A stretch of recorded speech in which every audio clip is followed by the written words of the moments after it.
ప్రయత్నం. సార్ చెప్పండి, ఇటు ఎమ్మెల్యేగా బాధ్యతలు స్వీకరించారు, మంత్రిగా బాధ్యతలు ఎప్పుడు స్వీకరించబోతున్నారు? చాలా సంతోషం. ఎందుకంటే ఎలా ఉంటుందని విధ్వంసం చేస్తే ఒక అరాచక ప్రభుత్వం ఎలా ఉంటుందనేది రాష్ట్ర 5 ఇయర్స్ ప్రజలందరూ కూడా చూశారు. ఒక చక్కటి ప్రభుత్వాన్ని అందించడానికి చంద్రబాబు నాయుడు గారు ఇవాళ మమ్మల్ని అందరినీ కూడా ఇవాళ దాదాపు ప్రజలు కూడా మా మీద విశ్వాసంతో 175కి 164 గెలిపించారు. ఇవాళ జనసేన, తెలుగుదేశం, భారతీయ జనతా పార్టీ ఖచ్చితంగా ఒక చక్కటి పరిపాలన వాళ్ళు కోరుకుంటా ఉన్నారు. గతంలో మరి చంద్రబాబు నాయుడు గారి మీద ఇదే మరి అసెంబ్లీలో చాలా అవమానపరిచే విధంగా మరి ఎమ్మెల్యేలు కానీ దాడులు చేశారు. చివరికి చంద్రబాబు నాయుడు గారి మీద కుటుంబం గురించి కూడా మాట్లాడితే ఆయన మరి కంటనీరు పెట్టుకోవడం జరిగింది. ఆ రోజున బయటకు వచ్చి చెప్పడం జరిగింది. ఆయన గౌరవ సభగా మార్చి తిరిగి మళ్ళీ ముఖ్యమంత్రిగా ఈ సభలో అడుగు పెడతానని చెప్పి వారు చెప్పారు.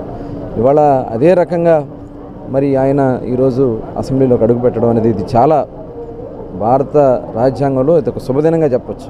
95% మ్యాండేట్ ఇచ్చారు ప్రజలు.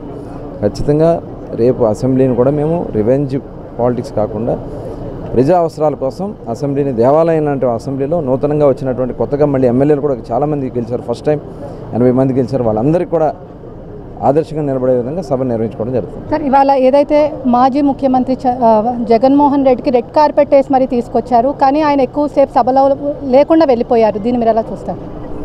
మీకు దాని మీద కామెంట్ చేయదలుచుకోవాలి. మేము మాకు కావాల్సింది రాష్ట్రం బాగు చేసుకోవడం. సహకరిస్తే అంత సహకరించుకుంటూ పోతాం.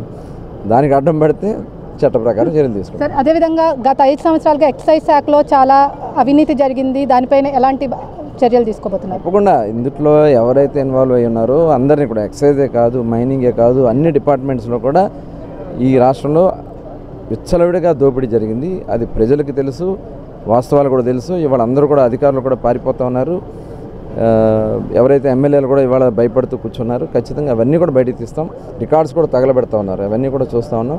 ఎవరైతే దీంట్లో భాగస్వాములు ఉన్నారో వాళ్ళందరి మీద కూడా తీవ్రమైనటువంటి కఠిన చర్యలు ఉంటాయి. సార్, మంత్రిగా ఎప్పుడు బాధ్యతలు స్వీకరించబోతున్నారు? Monday morning. Thank you sir. ప్రస్తుతం ఇటు మండే కూడా ఆయన బాధ్యతలు స్వీకరిస్తారని చెప్పి కూడా మంత్రి కొల్లు రవీంద్ర అయితే చెప్తున్నారు. గత 5 సంవత్సరాలుగా విధ్వంస పాలన జరిగింది. ప్రతి బాధ్యులపై ఎక్సైజ్ డిపార్ట్మెంట్లో బాధ్యులపై కఠిన చర్యలు తీసుకొని వాళ్ళని అరెస్ట్ చేస్తామని కూడా కొల్లు రవీంద్ర అయితే చెప్తున్నారు. కానీ ఎమ్మెల్యేగా నేను అని ప్రమాణ స్వీకారం చేయడం చాలా సంతోషంగా ఉందని చెప్పి కూడా మంత్రి కొల్లు రవీంద్ర అయితే చెప్తున్నారు. ఇది ఇక్కడ ఉన్న పరిస్థితి. వీడియో జర్నలిస్ట్ విష్ణుతో లిఖిత, వి డిజిటల్ న్యూస్, అసెంబ్లీ ప్రాంగణం నుంచి.